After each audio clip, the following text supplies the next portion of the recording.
Wassalamualaikum warahmatullahi wabarakatuh.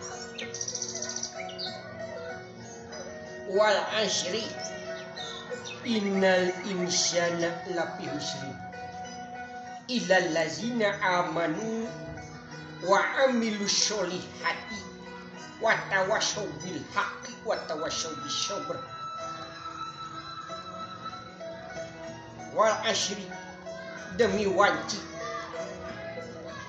innal insana lafi husri kabeh jalma aya dina karugian ilal ladzina amanu kajaba jalma anu iman wa amilu sholihat jeung migawe amal soleh wa tawassaw bil haqq wa tawassaw bis sabr jeung anu silih wasiatan dina hak dina bebeneran jeung silih wasiatan sangkan tumetep dina kasabaran.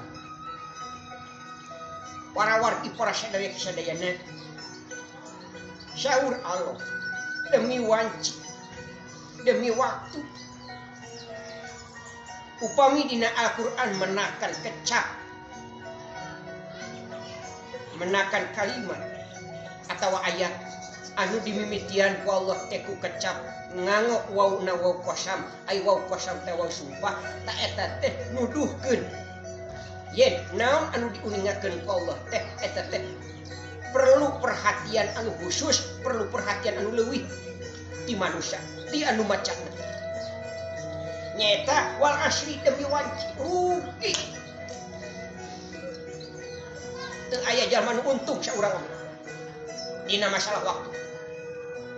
Kajaba jalma anu ngeusian waktuna ngeusian menit atawa ngeusian detik menit jam poe minggu bulan tahun jeung umurna teh nyaeta ku hiji iman ke Allah Subhanahu wa taala. Nu kadua amal soleh teh cukup ngan saukur iman dina hate tapi kudu dipraktekkeun dina kahirupan sapopoe nyaeta amal soleh. Amal-amal anu jelema ngarasakeun manfaat oge diniatan karena Allah oge menang pahala ti Allah. Nu terakhirna naon silih wasiatan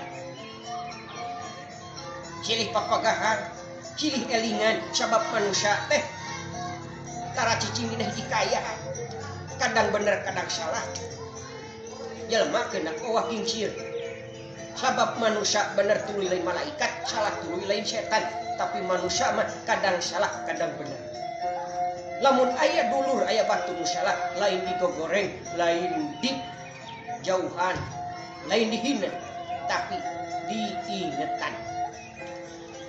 Nu satuluyna silih wasiatan teh sangka tumetep dina kasabaran sabab nu ngaranna hirup pasti loba masalah.